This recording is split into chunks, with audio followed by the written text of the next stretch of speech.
خله أبى أجيب لك غيره. لا هذا يكفيني ذي العافية. الخير واجد، أبى أجيب لك غيره. هذا اللي الله كاتبه لي ويكفيني ويكثر خيرك. وخيرك.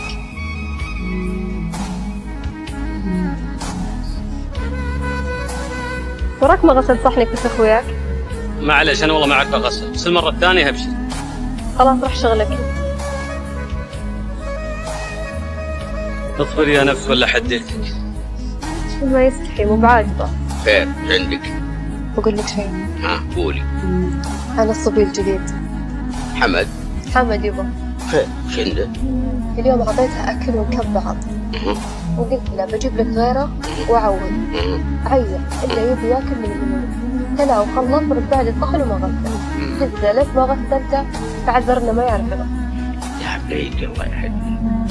الله يجزاك خير الرجال انك تعذر منك. مو فينا الموضوع. عجل وش؟ الموضوع اللي سمعته يقول اصبر يا نفس ولا حديتك. هو قالها؟ هو قالها. وأنا أحس لو وراه قف من هالكلمة. أو إن الشغل عندنا مو جاي.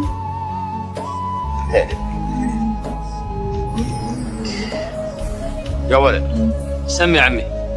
روح اغسل والحقني للمجلس. لا يا عمي عسى ما شر. انت روح بس اغسل ولا تتاخر علي. اعجل. ابشر. سمي يا عمي عامر. اسمع يا حمد، حقوتي فيك ما خابت ابد.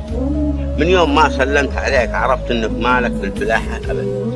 الامر الثاني يوم ان بنيتي نوره جابت الماعون وبه الاكل ونكب شويه منه اخذت الباقي عشان تسد جوعك.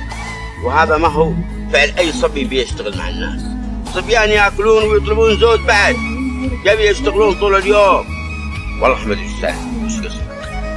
كل يوم اسمعك تقول اصبري يا نفس ولا حديتك. وش السالفه؟ وش القصه؟ اي والله يا عمي انك صادق. انا لاني براعي الشغل ولاني براعي الفلاحه. وابوي غني وعنده تجاره، ولا عندي لا اخوات ولا اخوان. امي متوفيه الله يرحمها، وبعد فتره تعب ابوي علي، وصرت انا اللي اراعيه. وصرت اخذ من الدكان علشان ادور سبب ان الله يشافيه ويطول لي بعمره. وكان يوصيني الله يرحمه يقول عز نفسك تجدها، ما يبيني انحد لحد.